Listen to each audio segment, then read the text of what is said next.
बार बार हिंदुओं को टारगेट क्यों किया जाता है, सबसे बड़ा सवाल यही खड़ा होता है। बस नाम रहेगा अल्लाह का। क्या कॉकरोच जनता पार्टी के स्टेज पर भगवान राम का नाम भी नहीं लिया जा सकता? सीता के पति का नाम ले लेके नीता के पति का काम कर रहे हैं। तो क्या कॉकरोच जनता पार्टी का प्रोटेस्ट अब खत्म हो चुका है? क्योंकि दिल्ली पुलिस आई और सफेद चादर के पीछे सोनम वांगचुक को उठा कर ले गई। दिल्ली पुलिस ने सोनम वांगचुक को वहां से उठाया और सफदरजंग अस्पताल में भर्ती करा दिया। लेकिन 20-22 दिन के करीब चले इस प्रोटेस्ट में आखिरकार हमने क्या क्या देखा? क्या हमने छात्रों की मांगों को वहां तक पहुंचते देखा जहां तक वो पहुंचाना चाहते थे? क्या हमने उन मुद्दों को उठते देखा जो छात्रों के लिए जरूरी है? शायद नहीं। हमने देखा उन बयानों को जो किसी विशेष धर्म को लेकर दिए गए। हमने देखे वो स्टेज पर होते हुए डांस वीडियो। हमने वायरल होते देखे वो बयान जो कई लोगों की धार्मिक भावनाओं को ठेस पहुंचाने वाले थे। हमने देखे वो बयान जो कहीं ना कहीं राजनीति से प्रेरित लग रहे थे। हमने वो बयान भी देखे जहां भगवान राम और सीता का नाम लिया गया और उसे किसी उद्योगपति के नाम से जोड़ दिया गया। यह लगभग कहानी नजर आती है उन 20-22 दिनों के चले प्रोटेस्ट की, जहां पर छात्रों की मांगों के अलावा सब कुछ हुआ। एक कॉमेडियन है, उनका नाम नहीं लूंगा, लेकिन वो स्टेज पर आकर कहते नजर आए कि सीता के पति का नाम लेकर नीता के पति को अमीर करने की, उन्हें फायदा पहुंचाने की कोशिश। क्या कॉकरोच जनता पार्टी के स्टेज पर भगवान राम का नाम भी नहीं लिया जा सकता? और आखिरकार क्यों बार बार हिंदुओं के धार्मिक भावनाओं को ठेस पहुंचाया जाता है? वहां क्यों ऐसे नारे लगाए जाते हैं जो हिंदुओं की भावनाओं को ठेस पहुंचाते हैं?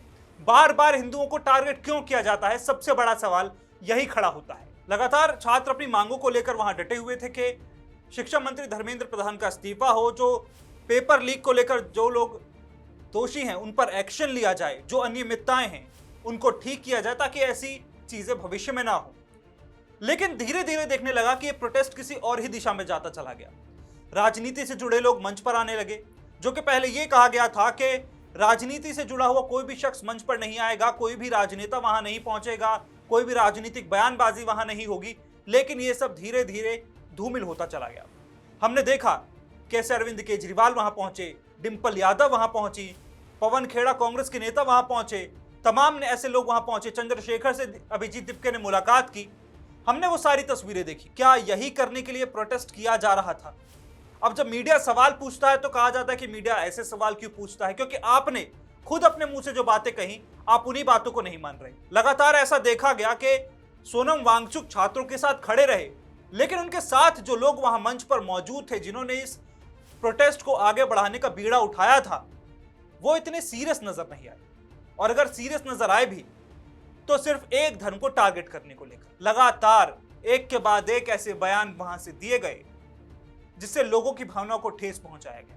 20-22 दिन में लगभग यही तस्वीर समझ में आती है। स्टेज पर डांस हुआ, छात्रों को डांस करने पर मजबूर किया गया। गर्मी में छात्र वहां बैठे रहे सिर्फ उन लोगों के लिए जिन्हें लग रहा था कि शायद वो उनकी आवाज को आगे पहुंचाएंगे। लेकिन हमने क्या देखा? मंच पर जाया जाता है, अनर्गल बयानबाजी दी जाती है और फिर वो वीडियो वायरल हो जाते हैं।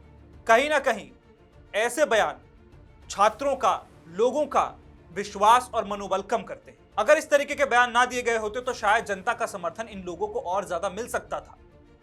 अगर छात्रों की मांगों पर डटे रहते तो सरकार इनकी बात को जरूर सुनती। सरकार को सुनना पड़ता, क्योंकि पहले भी ऐसा नहीं है कि पहले इस देश में छात्र आंदोलन नहीं हुए हैं और सरकार ने छात्रों की बातों को नहीं सुना है, या फिर सरकार ने छात्रों की मांगों को गंभीरता से नहीं लिया है। लेकिन हर प्रदर्शन का अपना एक तरीका होता है। सोनम वांगचुक को आगे रखकर अपना राजनीतिक एजेंडा कई लोगों ने इस प्रोटेस्ट के जरिए सेट करने की कोशिश की, चाहे वो राजनीतिक दल हो, चाहे फिर ये इल्जाम अभिजीत दिपके पर लगे। अभिजीत दिपके ने साफ अपने कई इंटरव्यू में कहा कि सोनम वांगचुक ने खुद हंगर स्ट्राइक यानी भूख हड़ताल की बात की। अगर उन्हें कुछ हो जाता है तो अभिजीत दिपके उसके जिम्मेदार नहीं है, क्योंकि ये बात कभी सोनम वांगचुक ने नहीं कही। सोनम वांगचुक इस देश के एक बहुत बड़े साइंटिस्ट हैं और उनका इस तरीके से छात्रों के लिए धरने पर बैठना वाजिब है।